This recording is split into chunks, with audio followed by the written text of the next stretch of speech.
Johannesburg Emergency Services is on high alert, and motorists in and around Johannesburg have been urged to exercise caution on the road and keep a safe following distance. Now, the South African Weather Services has issued a level 5 warning for severe thunderstorms in the Johannesburg region today. Motorists and pedestrians should avoid crossing flooded roads and low-lying bridges.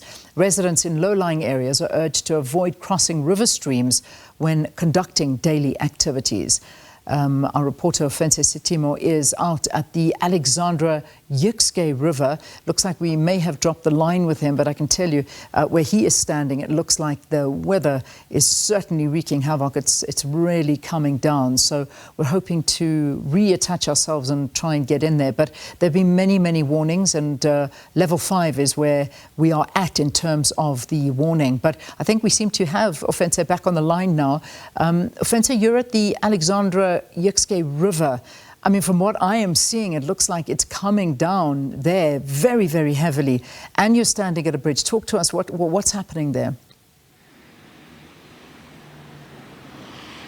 Good morning, Leanne, and a good morning to your viewers. Well, I can definitely tell you that it is raining cats and dogs here in Alexandra, and it's been like this for quite a while now. A majority of this morning, ever since we've been here, you know, it's just been raining quietly. There hasn't been any thunder or anything like that. It's just a quiet storm. In fact, overnight we heard the Johannesburg Emergency Services actually say that there weren't any major incidents that were actually reported, you know, that could be attributed to this particular weather. We know that the South African Weather Service actually issued an alert, a yellow alert level 5, which meant that, you know, there could be some localized flooding. We are definitely coming to you from a bridge just above the Jukskei River, and I will just ask my colleague just to show you how the river is actually doing. You know, earlier on, we were next to an informal settlement where the guys are actually building their shacks next to the river, but it was actually not conducive for us to actually do a crossing there. Hence, we actually came here next to the bridge where we can actually show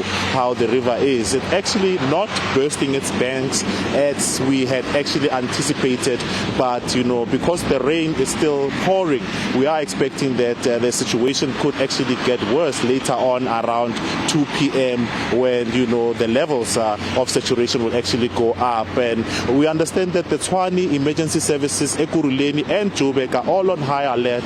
You know, we've heard them say that they are actually on standby for any incidents that could happen that could be attributed to this particular weather. We will be traversing the length and breadth of Johannesburg, Ekurhuleni and Tshwane in case maybe there are incidents that are happening. We will be monitoring the situation, and we will be the first to respond to whatever that might be transpiring. We know that, you know, Centurion also, it's one of the hot spots where, you know, there has been incidents previously where there would be a lot of flooding. And we also heard from the Johannesburg Emergency Services saying we should be on the lookout also for Johannesburg South, where it is anticipated that there could be localized flooding. But at this present moment, there hasn't been any major incidents that have actually happened that could be attributed to this particular weather, Leanne.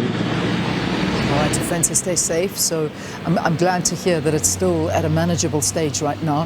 Ofentse Setimo is going to monitor this for us, and of course those warnings out and about, especially if you do get to these bridges, just take care. Don't cross them without understanding what the situation is like. But where he is right now, as he says, things are still okay.